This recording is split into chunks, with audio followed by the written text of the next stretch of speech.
Hola a todos. Me da mucho gusto estar por este medio con ustedes el día de hoy. Voy a hablar algunas reflexiones sobre lo que es el crecimiento en este cuarto Congreso de Economía Regional del Club de la Libertad, al cual amablemente me invitaron. Una de las preocupaciones más importantes a lo largo de mi vida ha sido el de la pobreza. Me refiero a la pobreza material, es decir, ausencia de riqueza. Cuando era más joven me preguntaba constantemente ¿por qué hay tantos pobres? ¿Y por qué siguen siendo pobres? ¿Qué hay que hacer para que dejen de ser pobres? ¿Cómo hacer para que todos mejoremos nuestro nivel de pobreza? En mi etapa de adolescente pensaba que para resolver la pobreza habría que redistribuir la riqueza. Creía en el salario mínimo y me parecía que era muy bajo, que debía aumentarse. Pensaba que los dueños de las fincas y empresas tenían mucho dinero y debían repartirlo a sus trabajadores y pagar más impuestos. Pensaba que era bueno que el gobierno prohibiera la entrada de productos del exterior y para que las empresas locales pudieran generar más empleo. En fin, en esa época de mi vida no conocía cómo se generaba la riqueza y me parecía razonable y evidente el discurso socialista redistributivo. Quería además una sociedad más igualitaria en el sentido que los pobres serían menos pobres y tendrían las condiciones que gozaban los ricos para educarse, alimentarse, tener vivienda y un buen sistema de seguridad social. Sabía que quería que mejoraran todos, pero en realidad ignoraba completamente lo que estaba aceptando como solución. Era una solución falsa, no era el camino a seguir para que todo mejorara.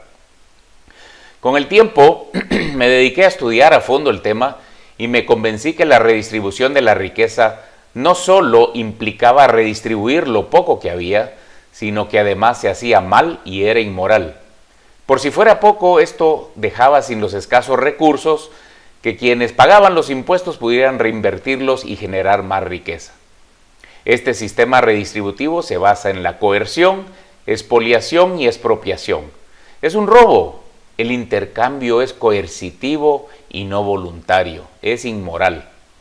Me di cuenta que el salario mínimo solo era más desempleo y por ende más pobreza, especialmente con los menos productivos como las mujeres en épocas de embarazo, los jóvenes sin experiencia y los más mayores.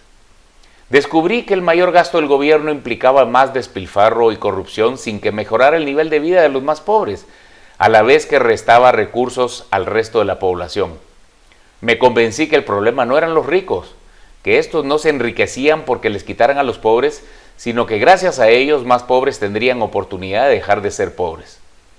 Una de las cosas que más me impactó fue darme cuenta que la economía no era un juego de suma cero, que el intercambio libre y voluntario era beneficioso para ambas partes, que este intercambio generaba ganancias a los que intercambiaban, que tampoco el comercio exterior era un juego de suma cero y que todos los que intercambiaban resultaban ganando de los ahorros que causa el comprar a esas empresas o personas del país que sea donde resulta más económico el producto o servicio, que las inversiones en maquinaria, herramientas y fábricas que incrementan la productividad eran beneficiosas para todos independientemente de dónde venga el capital.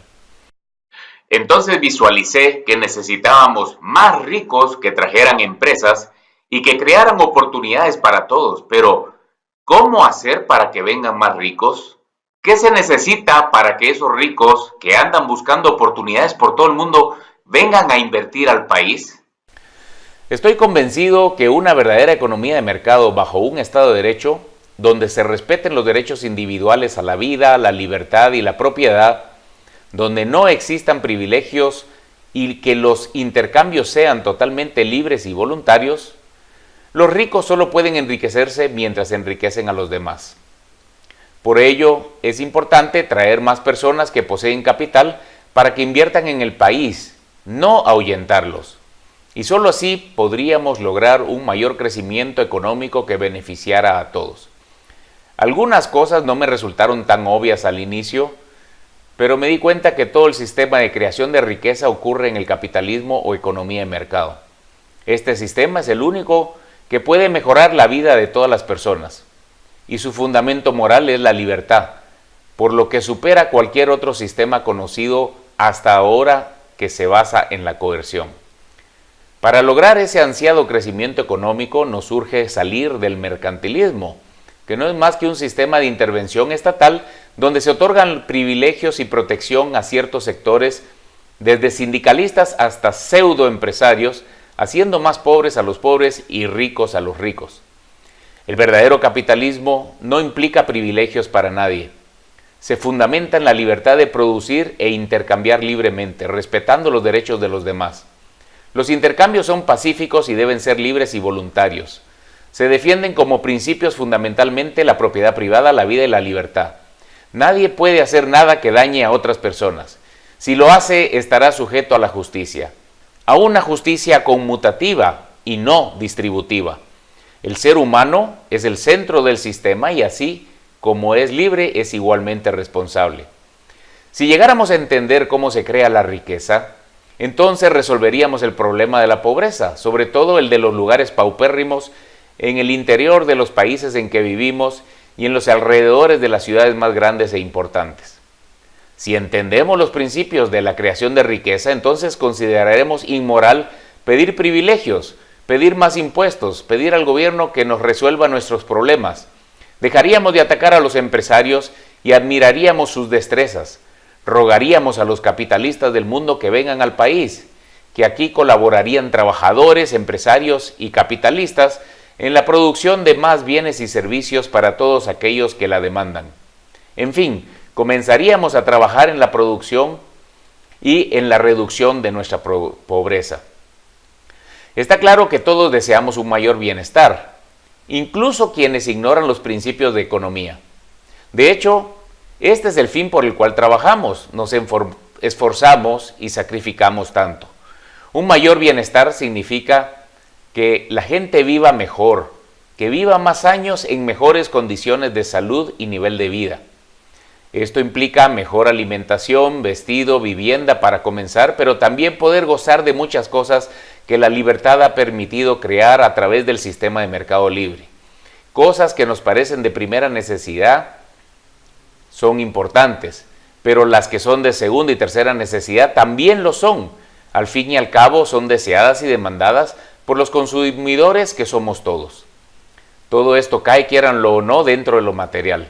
Lo espiritual también puede caber aquí y cada quien en su libertad puede colocarla dentro de su escala de valores como una de sus prioridades, pero no puede obligar a otros que también sea su prioridad. Eso es respetar los derechos individuales de cada quien. Pero volviendo a lo material, se necesita que la gente tenga más ingresos para poder utilizarlos en todas esas cosas que hacen su vida mejor. Lo material es indispensable para que los pobres dejen de serlo. Mientras más rápido logremos reducir y tener más bienes y servicios, más pronto podremos mejorar nuestro nivel de vida. La mentalidad redistribucionista, muy popular en nuestros días, es separar la creación de riqueza de la distribución de la misma. Sin embargo, no podemos comernos el pastel que no existe. Lo cierto es que mientras se crea la riqueza, ésta se va distribuyendo entre todos aquellos que participan de la misma. También se benefician los que no participan. Los que viven en la sociedad donde se crea esta riqueza, pues encontrarán más y mejores productos, lo que implica diversas calidades y precios donde escoger. También crecerán las empresas ya existentes y verán multiplicadas sus oportunidades. Las desigualdades, otro tema populista de nuestros tiempos, no se eliminarán, pero esto a mi juicio no importa si al final todos estaremos mejor, en especial los más pobres, quienes mejorarán más que proporcionalmente su nivel de vida. Sin embargo, en libertad, los más pobres llegan a gozar de las cosas que los más ricos también disfrutan. Otro argumento populista en favor de los pobres consiste en que el Estado le debe proporcionar ciertas seguridades consideradas como fundamentales, tales como seguro de desempleo, seguro de salud, educación gratuita, transporte barato, alimentación, recreación, vacaciones pagadas y muchas otras cosas, incluyendo justicia distributiva y no solo la conmutativa. Esto se conoce como el Estado benefactor, que ha roto los límites de lo que cada quien debe decidir por sí mismo en su vida, ya que supone que quienes gobiernan lo saben mejor que uno. El Estado benefactor tiene que ver también con el mal uso que los gobiernos le han dado a la palabra solidaridad. La usan para aumentar impuestos a modo de ser más solidarios con los pobres. Pero la solidaridad solo se puede dar en un ambiente de libertad y voluntariedad. No existe solidaridad coercitiva. Los impuestos son coercitivos. El impuesto solidario es una contradicción de términos, al igual que los almuerzos, la educación y la salud solidaria y gratuita.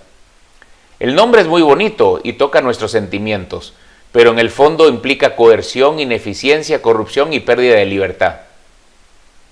El doctor William Lewis, quien fue socio de McKinsey & Company, por 20 años director y fundador de McKinsey Global Institute, autor del libro The Power of Productivity, El poder de la productividad, que trata de riqueza, la pobreza y los gobiernos a la estabilidad global, tiene serias críticas a las cargas impositivas que quieren imponer los gobiernos desarrollados a los países pobres. De su trabajo se concluye que los países pobres, que hoy son ricos y desarrollados, lo lograron con bajas cargas fiscales.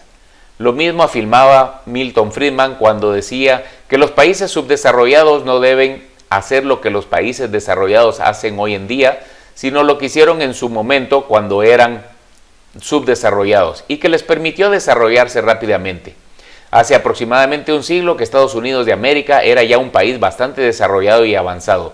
Para ser más específico, en 1913 su gasto fiscal ascendía al 8.1% del PIB.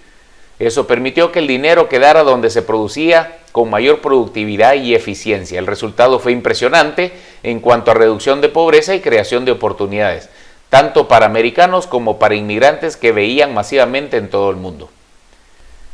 Existe ineficiencia por la causa de recaudación y administración de los impuestos y recursos que maneja el gobierno. El profesor Robert Barro estimó que por cada dólar recaudado regresa a la ciudadanía el 60 y el 70% en forma de seguridad, justicia y otras actividades que el gobierno realiza. El gobierno no debería realizar muchas de las actividades que actualmente lleva a cabo, entre ellas el famoso gasto social. La intención de quienes lo defienden es llevarle a los más pobres ayuda para que salgan de la pobreza, pero lo hacen ineficientemente, ya que ese dinero sería más productivo en manos de quienes lo producen, reduciendo así más rápidamente la pobreza.